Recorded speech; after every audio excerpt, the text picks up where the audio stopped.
computer this time. Okay, so hello, dear folks. We're here leading with feminine power. Eliana here and Milana here, and what a great opportunity we have to be offering you this live bonus session in how to overcome, well, the wise woman's guide to overcoming overwhelm with technology. And as Providence would have it, we got great ample opportunity to experience that within the the last while, and we have such an opportunity here. I'm feeling really graced to be here with Milana Leshinsky, who really exemplifies and personifies, I think, the like poster child for how you can overcome the overwhelm of technology. And we were just having a conversation before it pressed record and go, oh my God, we should press record immediately because there's a lot of juicy stuff here. We'll see who shows up. I hope that there will be other people who show up, because the intention of this was to have you here live online to be answering your questions and to enable you in real time to be experiencing where you can go and what you can do when you overcome that overwhelm. And we'll see what happens. So Milana, if I could, I mean, my experience of you, what really impresses me is how you're a feminine leader, and you ended up coming to the US, neither with no language and neither with any technological experience. And yet, through being who you are and how you have shown up, that for those of you who don't know Milana from other circles or places, she ended up building a $1 million+ company that's based on technology. And this is without knowledge of technology, of how she showed up. And not only that, then after doing that, when it got too overwhelming and too much and pushing the river, she ended up leaving the whole thing behind to become more simple, a real feminine principle. And through that simplicity circle, what is being birthed now is the very platform that we are graced to be the first course that is actually being given on this group coaching genie platform. Talk about synchronicity. Talk about, I really don't have words for it. I'm in awe of the power of,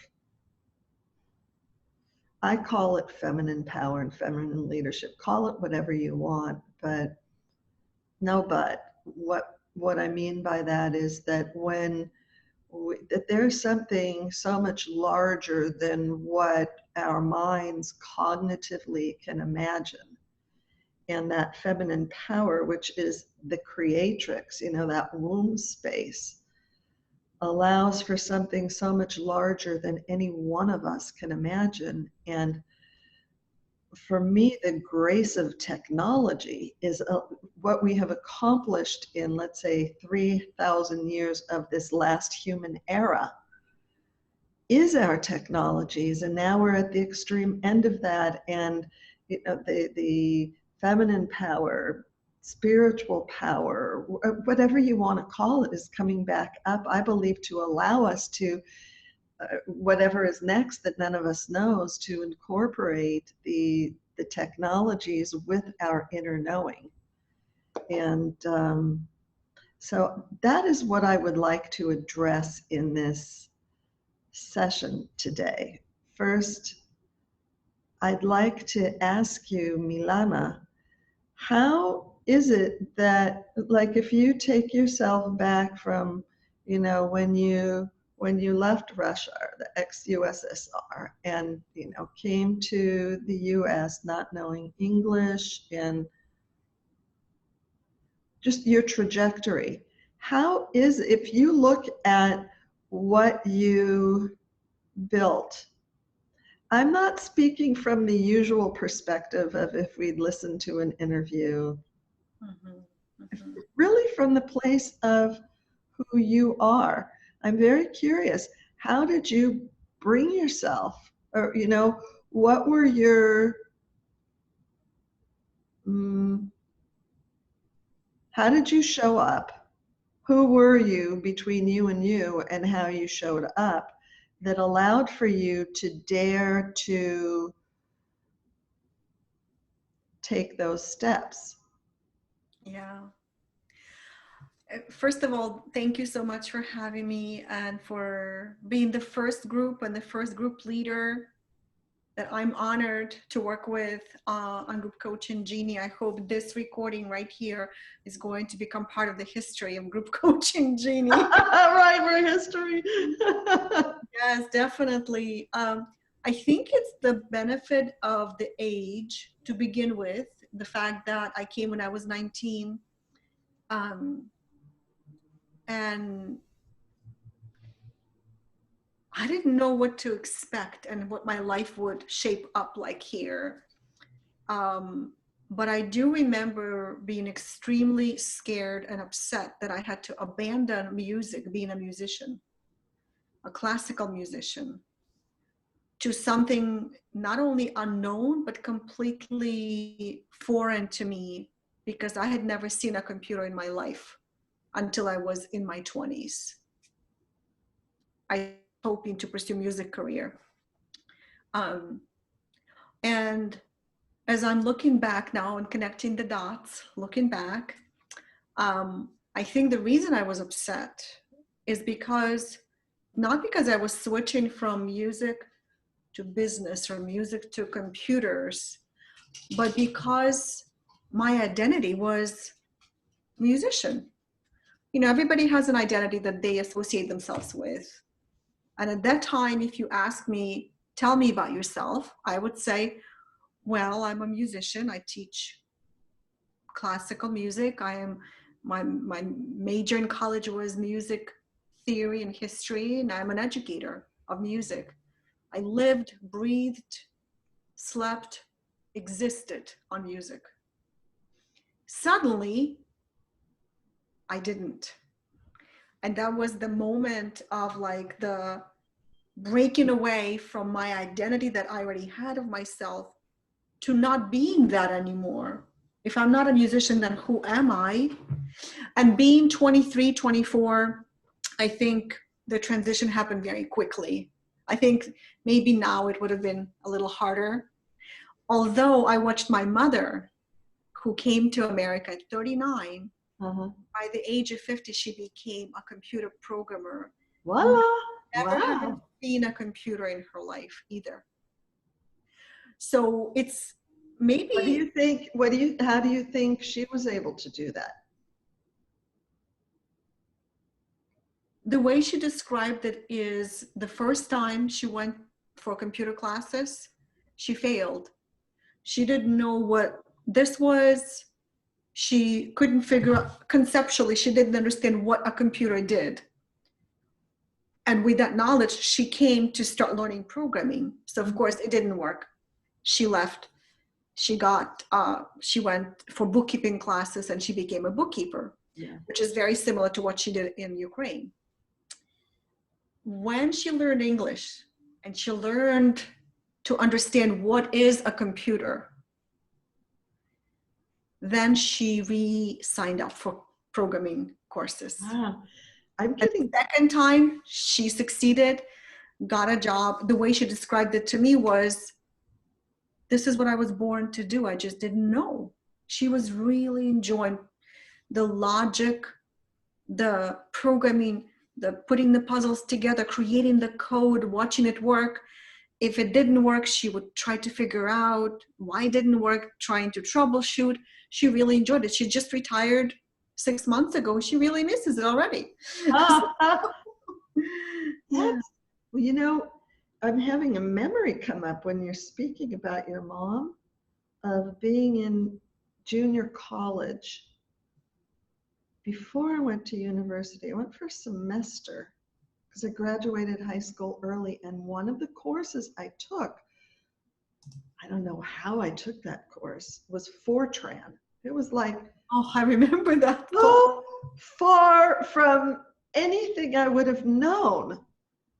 Maybe it was a requirement, must have been a requirement because there's no way I would have chosen, you know? And I remember there were those punch cards, and I remember standing in a line in those big machines, Yeah. and there was something about knowing a 1 and a 0 that was quite comforting to me, but I had no friggin' clue what that connected to anything. Yeah. And all of these years later, I mean, I ended up beginning my career in computer sales because in those days here, this is before I left the States, they said that it was because of the earning capacity and the women's movement. They said, if you want to be equal, then go into either computer sales, because computers are the future, computer sales, or commercial real estate sales. And commercial real estate sales was, you would make your money by commissions and you had to have 6 months savings, and I didn't have 6 months savings. So I thought, all right, well, I'll go to computer sales. And then I left that all behind, and I also ended up with music. And my entry into technology is just by necessity living in Israel. The only way that I could be connected with the world was through internet. So that necessity is a very important word. Yeah, yeah. Because that's how I got into computers, is I needed to live and grow. Yeah, and also something else that you said that I think is important, that you came and you didn't know what to expect. See, I think why I'm an early adopter, what's comfortable for me about being an early adopter is that there's no precedent. So there's nobody, how I grew up, it was so strict. And so, you have to do it this way and that way. And just for who I am as an expressive soul, it's like, that shut me down. And so being an early adopter, it's like nobody could, if I'm in a foreign place, if I'm doing something I know nothing about and nobody else does, well, then I could just be me and can express myself creatively. Yeah. Well, it's interesting my kids were born in America, and I remember watching them play on the computer. And the biggest observation I made very quickly is that when my son was playing a computer game, he was not afraid to click buttons, and I was. Oh, why? What's the fear of clicking the button? The fear of clicking the buttons, what will the button do? The fear of not knowing what's behind that button, what action will it trigger? Would I lose the place where I am right now? Would it do something and I wouldn't be able to go back? It's the fear of the unknown that is more prevalent in grown-ups. Yeah. Oh, which brings us to the fear of the technology and baby boomers. What will this button do? Yeah, and maybe even with middle-aged women even more. In fact, as we're speaking, I'm wondering if nobody's on this call because of the fear of technology.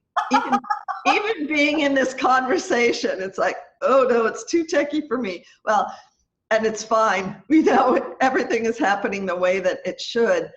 But it brings up this issue of the fear of the unknown is like either loosely or very connected with, if you're not here because you're afraid of technology and you're actually watching this, and this is history, and you're interconnected. Here's something that really has helped me with technology. I look at history and reality from a very, very wide angle lens. And I'm looking at like tens and thousands of years.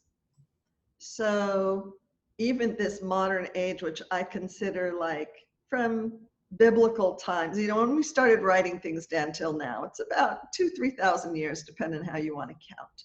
But human history is like, dependent upon how we're counting, 60, 100,000 years. So we're like a blip in time. And think about our technology, like the computer technology is like, what, 30 years? I mean, it is astounding. And what it has enabled us to do is, on one hand, we are so spiritually connected today because of technology. Just think about how, like, you're on the East Coast and I'm here, and we have women in this pilot course there. They span from Dubai, France, UK, you know, North America, Canada,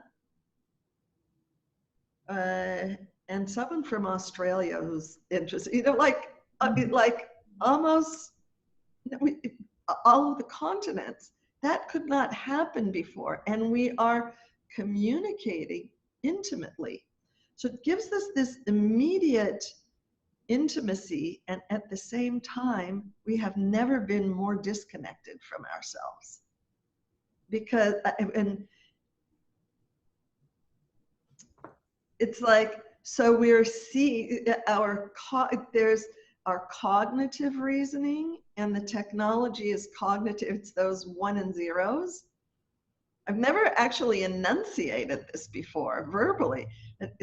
Okay, so there's 1s and 0s, which is a cognitive, and yet what the technology is where it comes from the inside out, it's something so much grander. It's our wisdom. It's our larger knowledge base of all of us together, or whatever is beyond this. I mean, you can get access to anything, and yet we're so acculturated to focus on what's outside that it creates that fear of the button. Oh my God, I gotta press a button, and I don't know what's gonna happen.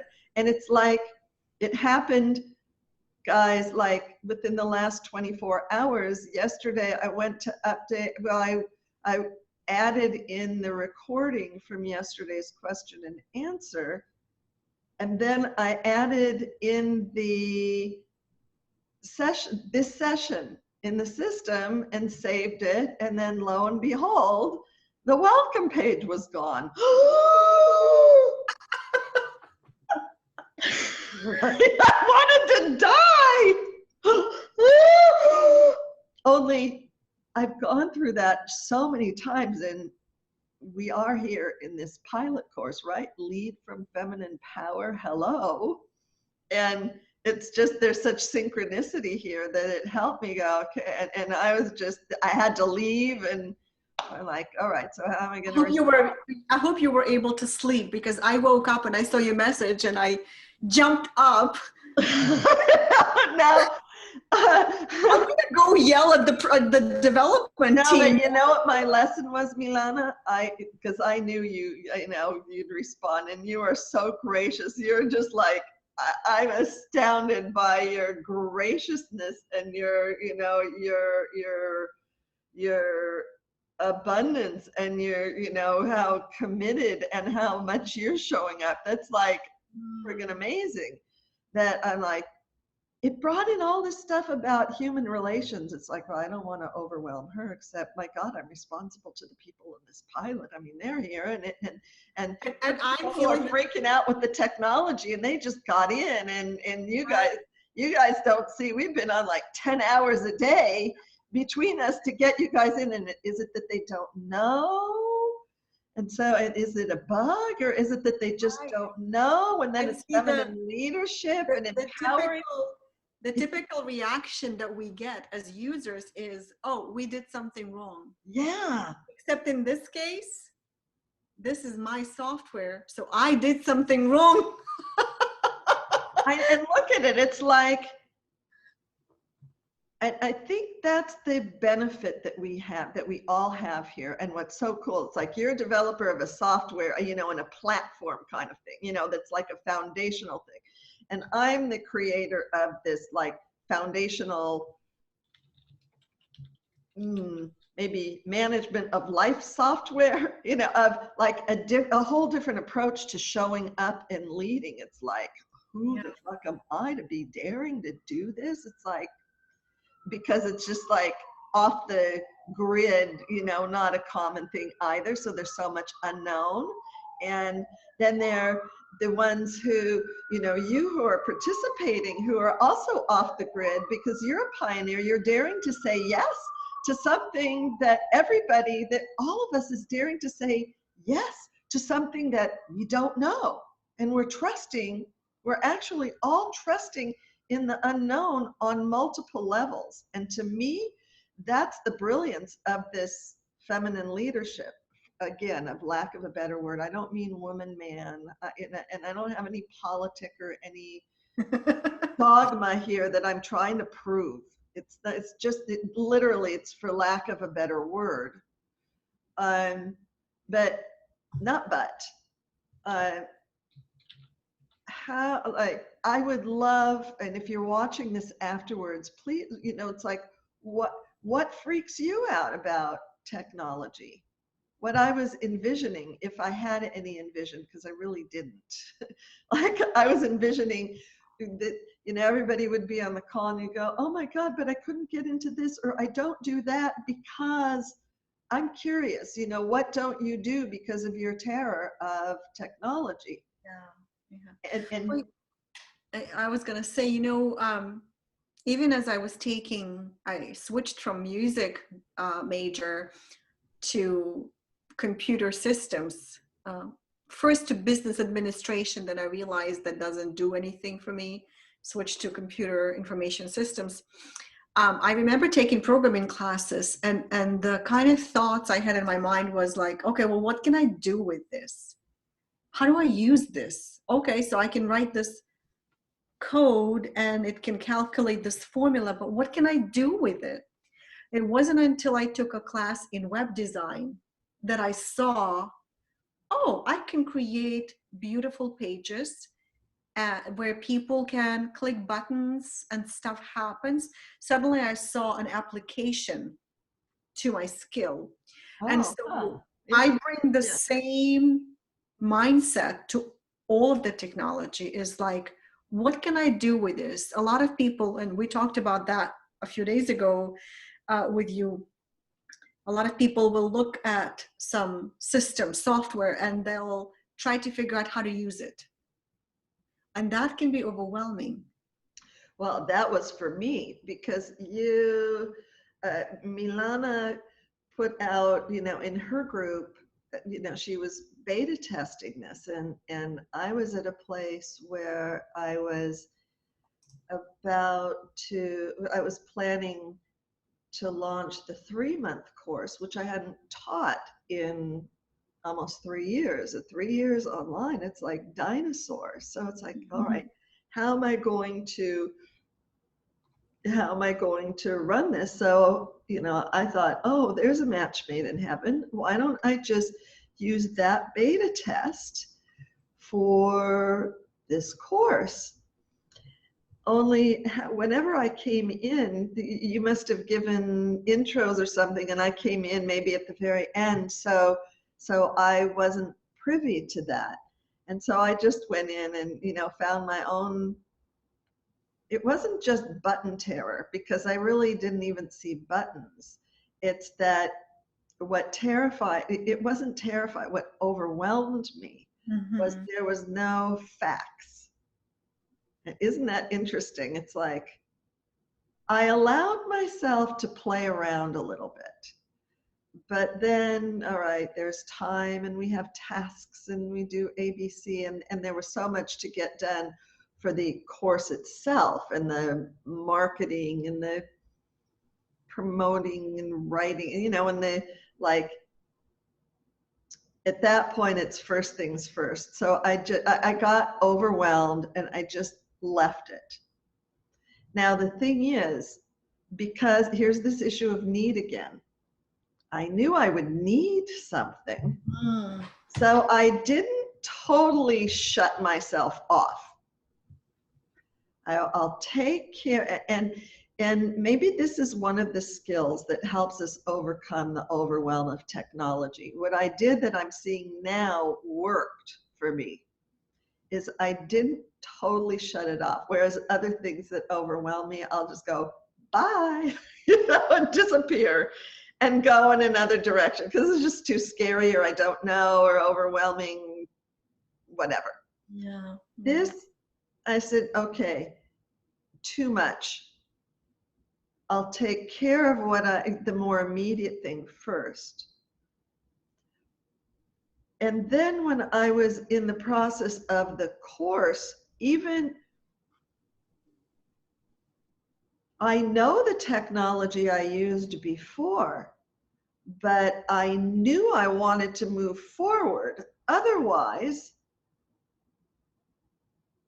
I wasn't being true to who I am and true to my business, and nobody's going to sign up anyway because my business is feminine leadership and authenticity, and I'm not going to be authentic and then like kill me now, you know, why bother? Now I found myself pushing the river to get it done, to have it right, to be responsible, but it felt like so stressful. And I ended up dropping that course. And it wasn't until I was willing to admit failure that this new version, like doing this beta, and it was Natalie, who I had a session with her following another course, and something she said on the spot in the middle of that course, I said, you know what, now that you're saying that, I'm going to commit. If you commit to doing this, I will commit right now. I will follow through on that, and we will have this course. And she said yes. She put her money where her mouth was for this beta. And I go, okay, I'm doing it.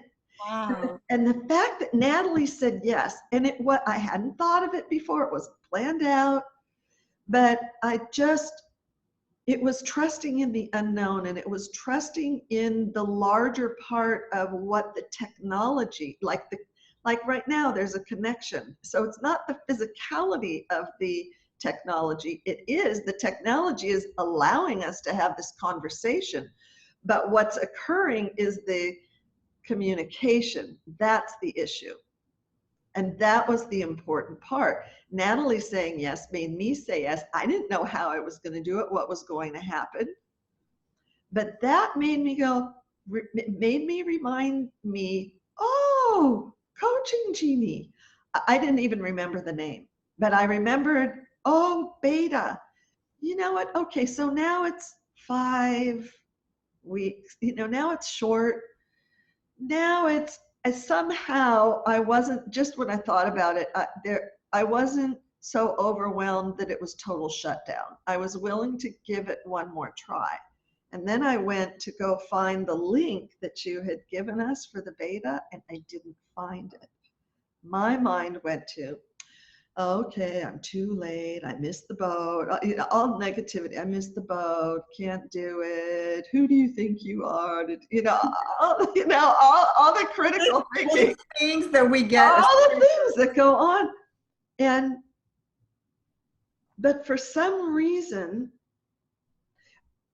the screen, I didn't even refresh the screen. And maybe at the same time, I sent you saying, is it too late? I remember writing a little text going, is it done? Is it still available? Because I'm not doing that launch and I'm doing a little thing, and this could actually be a good test for me.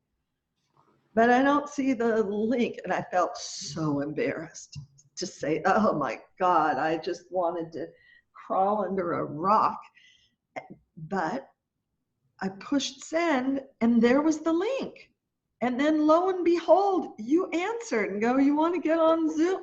It's like the last thing on earth. And I go, yeah. And just kind of like with Natalie, I was on my way out the door, but when you said that, I knew in real time, say yes, or you've missed you've missed whatever opportunity is affording itself. And I didn't have time to think about it and get in my own way. What's interesting is that you just described your experience. I had my own experience when you contacted me. Oh, really? What was that? A couple of days before you reached out, I was visiting my brother, who is a computer engineer, is a data engineer, and he is one of the very few people that I can talk to about the software. Yeah. So I've been keeping him up to date on the development. And I kept telling him, you know, before I go bankrupt, I need to launch this thing. I need to start charging money for it. And he would tell me, well, how do you know it works? I'm like, it works. It's great. The developers are amazing. It works. But I do have a fear that when people would start using, bugs might show up and I'll be totally embarrassed and they'll never come back and I won't be able to launch and monetize the software and nobody will use it. And I will have wasted thousands of dollars that I already put into it in the development. And so it was like the chicken and the egg. I needed beta testers, but beta testers needed to use it with real programs and real clients, not just look at it and say, oh, that's a really cool feature, and then leave. And so I was stuck. I didn't know how to proceed. I didn't know how to get it out there and not feel embarrassed about the bugs that still exist in the software. And then you contacted me. So amazing. And you agreed to the fact that, yes, it has bugs. And I'll be there immediately to take those bugs and have them fixed, but they still exist. Within a day, I think within 24 hours, we identified with your help about 20 bugs that I had never even noticed before.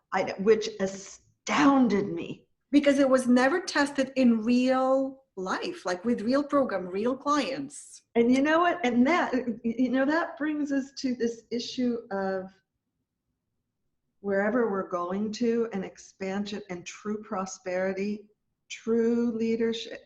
I see the words right now, what you're describing, and when I want to speak, I'm so aware that what wants to be expressed through me, the words really are so inadequate. They are so small. And please remind me, there's a connection with music here. It's like astounding what's going on.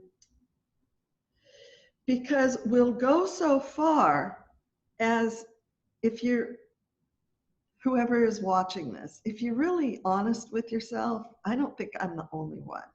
If you're really honest, don't we do this? It's like, so we'll go so far, but like you're saying, Milana, well, so I was stuck because I invested everything, but oh my God, if they find out I'm not perfect, right? It's like, yes, I'm an extension. It's like, I am my business. I'm an extent, this idea. It's like, come on, who needs God when I'm running the world, my program, my idea, my this, my that. I mean, that's how we humans, that's how we all, it doesn't matter where you were born in the world, what system you grew up in, that's like the basis, right? Yeah. And that whole system is breaking down now. And technology is like a bridge of it, but it's a tool. And it's actually a tool that our brilliance has brought about. And then we focus our attention outward and like fuck ourselves, excuse my French, but you know, in the process, you know, we like disempower ourselves when maybe what is going on here, like, well, like, how brilliant. So your being there made me say yes. And you being there allowed me to get unstuck and to start seeing this program in real time with real people, and what does it look like and what issues are coming up, and it's improving and evolving every time you use it. But I didn't know how to move forward. I had so much fear that by releasing it with bugs to anybody. Yeah, that nobody, yeah, is it the abandonment issue? Yeah, like the it's embarrassing. It's well, who does she think she is? She's not even what, she thinks she's a software company. Yeah. I like to be. I think that then brings in the issue of does it, well, let me ask you, because I don't know. Does it bring in the issue of who am I, like, as a woman? Is there any of that there? Funny, it actually brings me to a slightly different angle. Say your question again. Who am I as a well, what I'm really seeing, and I'm having a lot of conversation, I don't see it spoken about, and it's the reason why I'm doing this pilot. I mean, I'm learning as I'm doing this. I am daring to really, this me right now, this is me showing up in my power. I honestly know my dirty laundry, and my willingness to express it is my leadership. I thrive in the gap, and we're all living in gap now. And please help me speak right now. What did you just ask? Oh, about the feminine, about about being a woman, because middle-aged women. So we're at this time in history, they're unprecedented times where we have this technology, and I believe that is why, one of the big reasons why we have this shift from matriarchal worldview, how we lived for tens and thousands of years, all of history actually, until just 3,000 years ago, that the brilliance of that was so that we could develop our intellect, cut off from, and when I say matriarchal, I don't mean man, woman, I just mean like Mother Nature, where, you know, where there are many levels of existence all at the same time, where everything's organic and everything is connected together. And that we needed to cut that off so that we could get to where we are today and have this technology. But it's come at the cost of our knowing our intrinsic worth, where this feminine power is coming back up. And I don't mean man or woman, because men and women both, you know, both have these qualities, and it didn't go away. That's an important question, because you asked me, did it make you feel like, who am I as a woman? Actually, it made me question, who am I to compete with guys who run software businesses? It made me feel like I didn't belong, because, you know, most software companies are developed by men. Interesting. So who am I to enter this field and to play in this sandbox with all the guys and all the male entrepreneurs? Clearly, I don't have enough. I don't have what it takes, because I'm a woman, and there's something is missing. Now, if you're willing to look, if I could ask you one more question, if you're willing about that. So look, as a woman in midlife, Does that enter in at all? Or how does that enter in, if it does at all? The way that it enters for me is that when I first started my business 20 years ago, I was 26, Mhm. 27. And I was the baby of the internet marketing. Yeah. Everything was new. Everybody who was entering, we were all kids. We were in our 20s. Some were in their 30s. For the most part, we were all young people. 20 years later, there are new kids on the block. All of these millennials who are teaching their own things and talking about it in their own ways. And so I don't know that I think in terms of me being in midlife. I don't even think of me as being in midlife. I know I'm 46. I don't feel like I'm in midlife yet. Mhm. But I do feel like I'm more of a dinosaur than the kids in their 20s who are now entering. Well, that's what I'm referring to. Yeah. And I Because think, you're never in midlife without other people showing up and they are showing you that you are a dinosaur. yeah, and I dare to challenge. I'm planting my flagpole, all right? And if this is for history, let the world see it and hear it. You know, that the whole notion of dinosaur is dinosaur. I like dinosaurs. I do too. I love dinosaurs. In fact, I live across the street from La Brea tar pits, which, you know, they're like dinosaurs here in LA. It's like, I grew up around dinosaurs. I love them. Now there's like archaeological sites here where dinosaurs were found, like 5-minute walk from my home here. What I feel is really exciting that I don't see anybody talking about is it's like we're at this new crossroads being, and for those of you women who are overwhelmed by technology, there is absolutely a opening here by meeting this consciously. We've never, like, you know, oh, I don't consider myself in midlife. It's like, it's a dirty word. It's like, I'm just getting started, and the benefit of having had that history, it's like you've got wisdom. And so and the ones who are coming in behind, well, they've got wisdom because they're just, you know, they're like connected into this flow, whatever we've opened up to. I don't even know what to call it. But there's a synergy there that I believe is so powerful. Yet when we're focused on the overwhelm of it that we're all experiencing today, because we're, you know, we've got one foot in one world and one foot in the next, and nobody knows what's going on, and changes, you know, happens, you know, like every 2 seconds.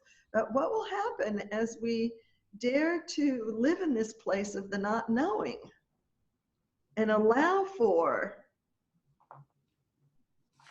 I don't even know whether I'm making sense, but I believe that it's really important for people of your ilk, my ilk, of the ilk of the women in this course, and whoever is watching this. You know, if you've been around the block a few years, that means something. And it's not because you have a college degree or this kind of money or you've accomplished this and that.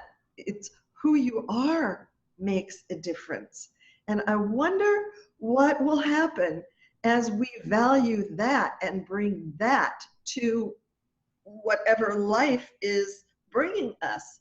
Like you're having spoken to your brother and me canceling that course and having no clue what to do. And going, okay, one teeny beany next step. Let's see, I have no clue.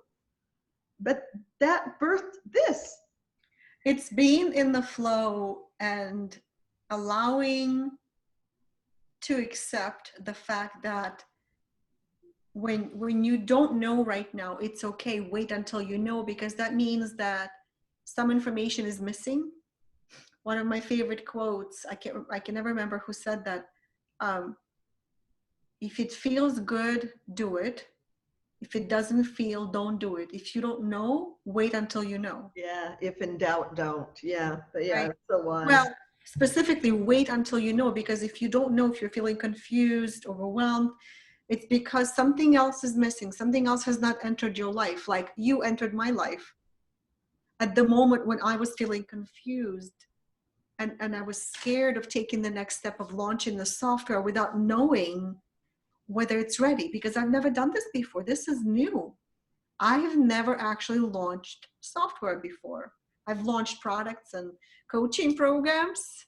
I've launched courses and telesummits and live workshops. I've never launched software. It's a different ball game. Yeah. That fear of not knowing almost stopped me, almost paralyzed me. And then you messaged me. Hallelujah. And I have never led before with others, dared to honestly lead by not knowing, by leading through it isn't, I've always showed up in the not knowing. That is my leadership. It is my power. But I mean sharing. I've had, in the past when I've dared to do that, I've been kicked in the butt, or people not understanding, because it's still, we're like in pioneer phase with all of this stuff. Yet what happened yesterday when we were on the Q&A call, I got goosebumps. It's like what was coming up with the questions about the book. It's like that book took 20 years to launch because I was terrified. It's like, who am I to be speaking about Miriam? And it's not religion. Even you said, well, I'm not religious. I'm not either. It's not about religion. There's no dogma. It's not a belief system. It's just by me listening and living in this way, my whole business has come about because of that. Everything has come to me. I didn't go out to get it. And I just wait until, like what you're saying is so true for me, because that's how I operate. I wait, and every time I don't, it bites me in the butt, and I just pay big time with. Well, and with technology, like I like how you were talking about, is that it really triggers me as a perfectionist. My perfectionist side is, if it's not perfect, I can't get it out there. If it's not perfect, I'll be embarrassed. If it's not perfect, what will people think of me? Will I feel flaky, unprofessional? Will they lose respect for me? Will they not take me seriously? That's a big one for me. I don't know why. Probably something to do with whatever was happening in my childhood when I wasn't taken seriously. But that matters to me. And watching it from the outside, watching your reaction and working with you closely, helps me address that perfectionism, because in reality there is nothing perfect. Well, maybe except for me. Yeah, There's and nothing perfect. and you're saying that is answering a question I've had. Well, it's not answering a question, it's reaffirming that the the free 5-day challenge was stop self-sabotage to for those struggling with perfectionism, procrastination, and people pleasing. Yeah. And I struggled with that for a long time, because why am I doing self-sabotage? Oh my God, it's so negative. And a lot of people reacted to that. And I've grown so much. I've done it twice now. And when you're saying what you just said, it really underscores how that really is the issue. That, that it's again what our mind thinks we're supposed to, and when we're willing to not be perfect. And that's where this feminine power and middle age, I think, really comes in, because we're not new tires anymore, you know, and you know, that we're like good wine. I don't know. I'm like good wine getting better with age. It's not the shiny new. It's what do you do after the shiny new? Great, we succeeded. What now? And the benefit of that is that then the quality can come out from all of the experiences of not being perfect and the mistakes. Yeah. And Well, I wonder if, sorry, I didn't mean to interrupt, but I wonder if previous experiences nudge us to prove something to somebody internally, like, I can do this. I will show you that I can do this. And so for me personally, I had walked away from a company, $1 million company, 4 years ago, 3 years ago. Not a very good divorce with my business partner, not a very peaceful one. mm-hmm.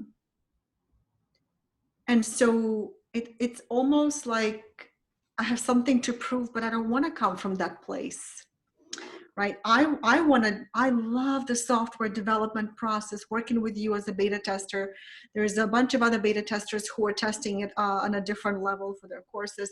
But I love this. I'm not doing it to prove anything. And yet once in a while, this little voice comes up in my head and says, like, you can't do that. And you're like, you know, you're nothing without me. And like, that's the voice that I heard in my partnership.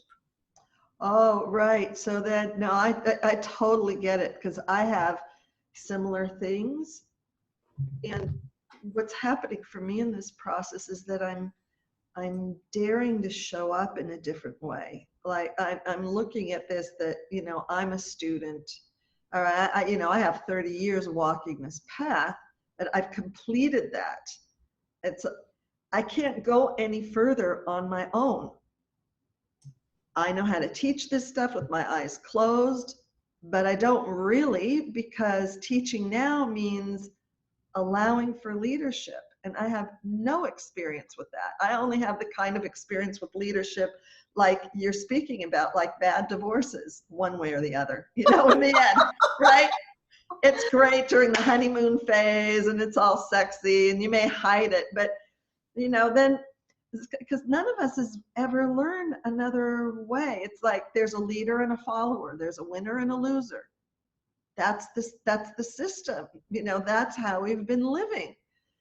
And what I'm even watching, even in this short process that we've had, that ideas are coming, and I am watching the women in the course just from a few things that are coming in the group, that I'm seeing that it's empowering the women, the very women who are so, oh, who are so empowered.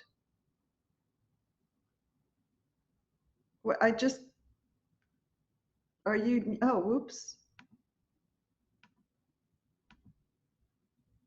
Sorry, you got muted. Actually, I muted. I clicked mute button. Oh. My dog was barking, and then I wasn't able to unmute myself, which actually goes to show you that technology doesn't always work the way it's supposed to, and it's not always your fault. Right, and yeah, and what is this about?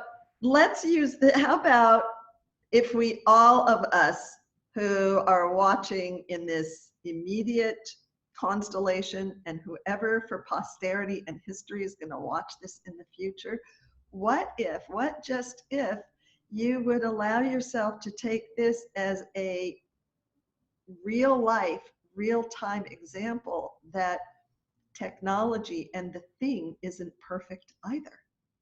We always think the machine is perfect. Right.